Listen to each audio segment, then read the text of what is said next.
Welcome to AminAcademy.com. Let us do Ottoman Empire Pasha, high-ranked military and civil officers. About that, we'll discuss. Pasha, a title of man of high rank or office in the Ottoman Empire and North Africa. It was the highest official title of honor in the Ottoman Empire, always used with a proper name which it followed. It was given to soldiers and high civil officials, not to men of religion, and was purely personal and not hereditary, except in 19th century Egypt. Very occasionally, in early times, it was applied to a woman also. For example, Walid Pasha was the title of mother of the Pashas of Egypt. The title first appeared in the 13th century among the Seljuks. Among the Ottoman, it was given to a brother and son of Sultan Orhan.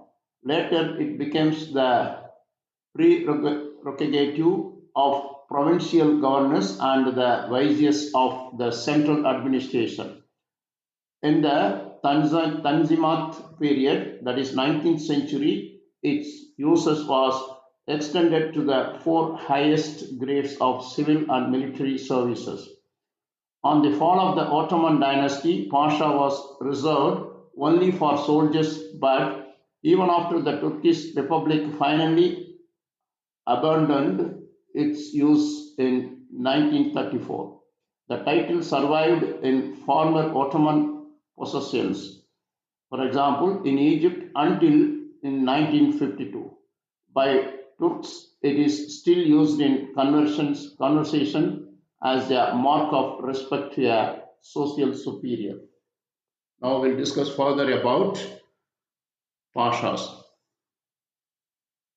Pasha is the title of a man of high rank or office in the Ottoman Empire and North Africa. It was the highest official title of honor in the Ottoman Empire, always used with a proper name which it followed.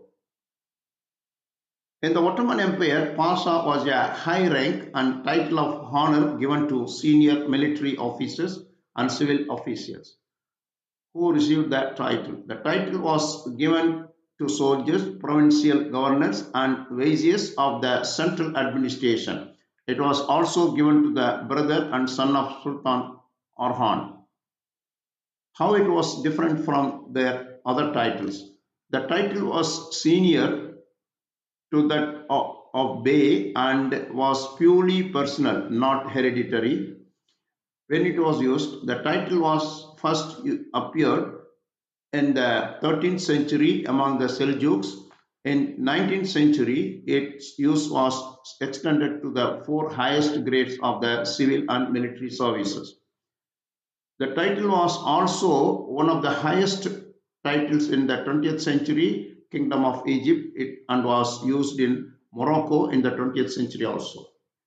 Some examples of the people with the title of Pasha included Mahmud Pasha Angel Oik, the Grand Vizier of the Ottoman Empire from 1456 to 1466, and from 1472 to 1474, he was a capable soldier and distinguished himself at the siege of Belgrade in 1456. Kara Mustafa Pasha, he launched a campaign northwest into Austria in 1683 to expand the Ottoman Empire. He was executed in Belgrade on December 25, 1683. Now, the important Pasha, Midhat Pasha, we'll discuss about him.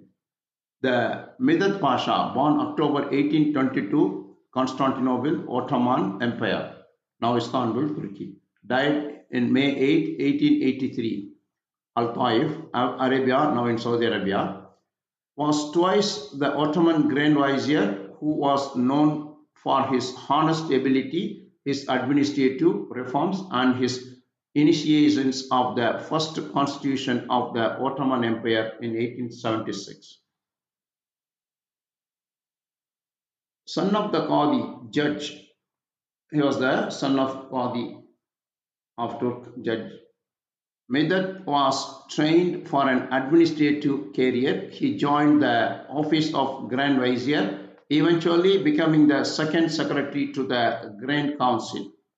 His enemies arranged for him to be given, that is 1854, the nearly impossible task of halting the revolt and brigandage rampant in Rumelia in the Balkans, where he achieved startling success after his restoring order to Bulgaria, that is 1857. He spent 6 months study live in Europe.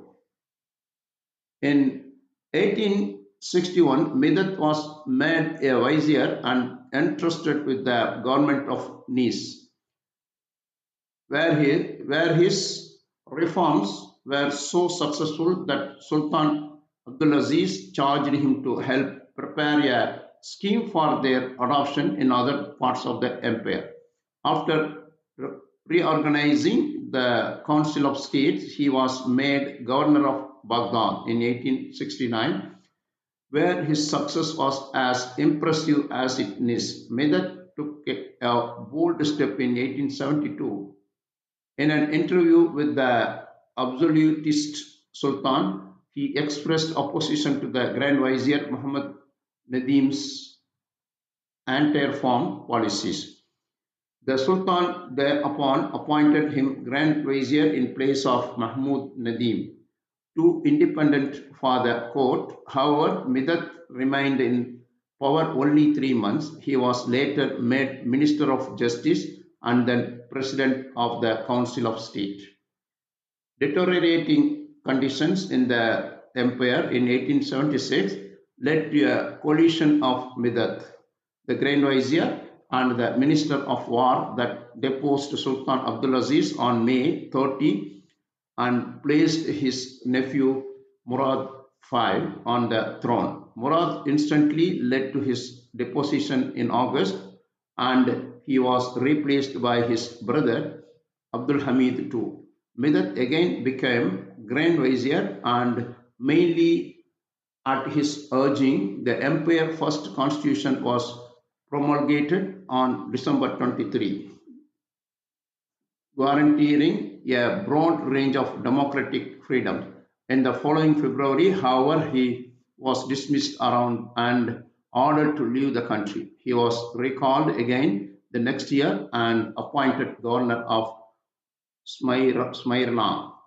In May 1881, the Sultan again ordered his arrest, and although he escaped and appealed to the European powers to intervene for him, he gave himself up shortly afterward. At his trial, he was found guilty of having caused the death of the deposed Sultan Abdulaziz and sentenced to death. On British intercession, the sentence was commuted to life banishment. Midhat spent the last days of his life in Al-Ṭāʿif, Saudi Arabia, where he was probably murdered. So far, we discussed about in